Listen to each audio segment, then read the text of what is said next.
नमस्कार मित्रांनो, Marathi crime network या चॅनलवर तुम्हा सर्वांचे स्वागत आहे. नवरा शिक्षक असलेल्या मानसी नावाच्या महिलेच्या बाबतीत घडलेली आजची घटना आहे. नवरा नोकरीला गेल्यानंतर विरंगुळा म्हणून तिने बाजूलाच राहत असलेल्या पुतण्याचा सहारा घेतला होता. पुतण्याने महाविद्यालयातील शिक्षण नुकतेच पूर्ण केले होते. मानसीला आपल्या पुतण्याबद्दल जे काही वाटत होतं हे फक्त तिला स्वतःलाच माहिती होतं. पुतण्याला त्याची झलकही लागू दिली नव्हती. त्यामुळे पुतण्याच्या मनात तिच्याबद्दल काहीच शंका नव्हती. काही दिवसातच मानसीच्या मनातील इच्छा पुतण्याला हळूहळू समजू लागल्या आणि तोही प्रतिसाद देऊ लागला. पुतण्याची पहिलीच वेळ होती. मानसीने दुपारच्या वेळी त्याला घरी बोलवले. काही वेळातच दोघांमध्ये संबंधाला सुरुवात झाली. 2 तासांमध्येच पुतण्या अचानक बेशुद्ध पडला. पुढे काय झाले ते आपण सविस्तर जाणून घेणार आहोत. चॅनलवर नवीन असाल तर या चॅनलला सबस्क्राईब करा. लातूर शहरामध्ये प्रकाशनगर नावाचा परिसर आहे. या परिसरात महेश नावाचा शिक्षक व त्याची बायको मानसी बरोबर राहत होता. त्यांना एक मुलगा व मुलगी ही अशी 2 दाम्पत्य होती. एक कंप्लीट फॅमिली असल्यामुळे त्यांच्या संसाराचा गाडा चांगल्या प्रकारे चालू होता. लातूर शहरापासून काहीच अंतरावर महेश हा शाळेत नोकरी करत होता. त्यामुळे तो रोज सकाळी 8च्या सुमारास ड्युटीवर जायचा. त्यावेळी बायको मानसी ही त्याला सकाळी टिफिन करून द्यायची. त्यानंतर दोघांची ही भेट डायरेक्ट संध्याकाळी होत असे. त्यानंतर मानसीचा मुलगा आणि मुलगी दोघेही शाळेत जायचे. त्या दोघांची शाळा ही दुपारी 12:30 वाजण्याच्या सुमारास भरायची. घरापर्यंत स्कूल बस यायची आणि दोघंही मुलींना घेऊन जायची. आता घरी माणसे ही एकटीच असायची. सकाळची कामं करून ती घरात एकटीच बसायची. मानसीच्या घराच्या बाजूलाच त्यांची जाऊबाई राहत होती, पण गेल्या काही वर्षांपूर्वीच त्यांचा मृत्यू झाला होता. त्यामुळे घरामध्ये पुतण्या पंकज आणि त्यांचे वडील हे राहत होते. मोठ्या मुलीचे लग्न झाले होते, त्यामुळे ती तिच्या सासरी राहत होती. मानसी आणि पंकज यांच्या घराच्या मध्ये एकच भिंत होती. त्या भिंतीला सुद्धा दोघांच्या घरात येण्या जाण्यासाठी एकच दरवाजा होता. पंकजच्या घराबाजूला जरी चुलती राहत असली तरी त्यांच्याकडे स्वयंपाक करायला एक महिला यायची. ती दोन्ही वेळचे जेवण करून निघून जायची. त्यानंतर पंकजचे वडील हे कामाच्या ठिकाणी जायचे. त्यामुळे पंकज हा महाविद्यालयातून घरी आला की एकटाच बसायचा. त्याचे कॉलेजचे शिक्षण पूर्ण झाले होते, त्यामुळे तो काही दिवसातच नोकरीचा शोध घेणार होता. मानसीचा नवरा नोकरीला तर मुली शाळेत गेल्यानंतर मानसी घरी टीव्हीवर विरंगुळा करायची. पण जेव्हा पंकज घरी यायचा त्यावेळी त्याच्याशी गप्पा मारत बसायची. 2 घरी जरी असले तर दोघे एकटेच घरी असायचे. काही दिवसांचा कालावधी निघून गेल्यानंतर पंकजाचे महाविद्यालयीन शिक्षण पूर्ण झाले आणि मानसीने त्याच्यावर नजर फिरवायला सुरुवात केली. नवरा असला तरी मानसीच्या मनात पंकज घर करू लागला होता. दुपारच्या वेळेला दोघेही एकत्र जेवण करू लागले. जी भावना मानसीच्या मनात येत होती तीच भावना पंकज याच्याही मनात निर्माण झाली होती. गेल्या काही दिवसांपासून मानसी खूपच वेगळ्या नजरेने पंकजकडे पाहत होती. दोघांची नजरा एकमेकांना भेटू लागल्या आणि एक दिवस दुपारच्या वेळेला पंकज हा घरी आला. त्यावेळी मानसीने त्याला भेटायला बोलवले. त्याचवेळी मानसीने तिच्या मनात जे काही होते ते पंकज याला बोलून दाखवले. पंकज याच्या सर्व गोष्टी अगोदरच लक्षात आल्या होता.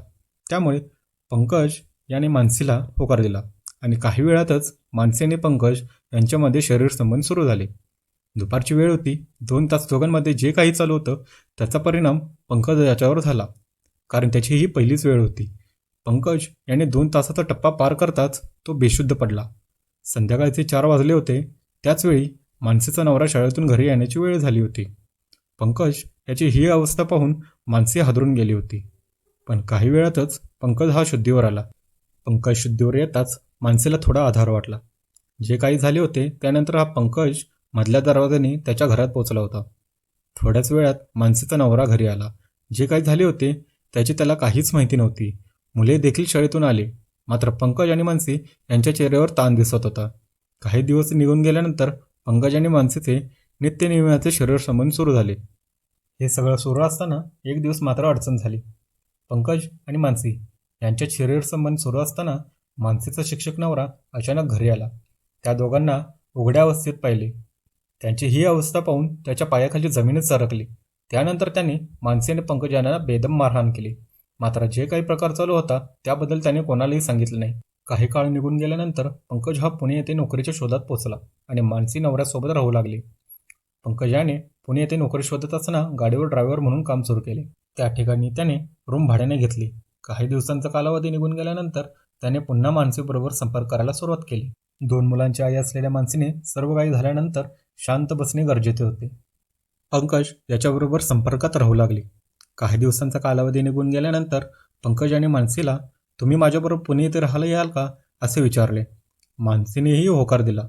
मानसीचा होकार दिल्यानंतर पंकज हा रात्री 2च्या सुमारास आला. येताना तो गाडी घेऊन आला होता. मानसीला सर्व काही सामान घेऊन बाहेर येण्यास सांगितले.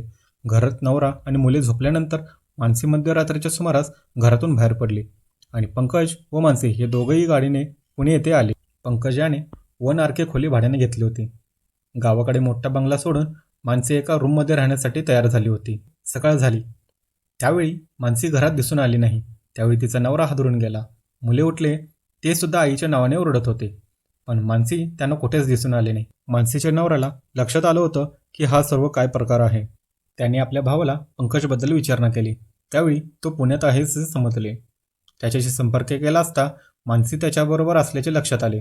2 लेकरांना सोडून मानसी पुण्यात राहू लागली होती. 4 ते 5 दिवस तिथे राहिल्यानंतर परिस्थितीची तिला जाणीव झाली होती आणि महेश याला फोन करून ती म्हणाली, मी वापस येत आहे. जेव्हा मानसी नवऱ्याच्या घरी परत आली त्यावेळी नवऱ्याने तिला घरात घेण्यास विरोध केला. मुलाने देखील आईजवळ जाण्यास नकार दिला. जे काही झाले होते ते अतिशय भयंकर झाले होते. नवरा महेश याने मानसीचे जे सामान घेऊन आली होती त्या सामानासह तिला माहेरी सोडून दिले. त्यामुळे मानसीचे आई वडील देखील सुद्धा काही बोलले नाही. काही काळ निघून गेल्यानंतर मानसी मामाकडे राहायला गेली.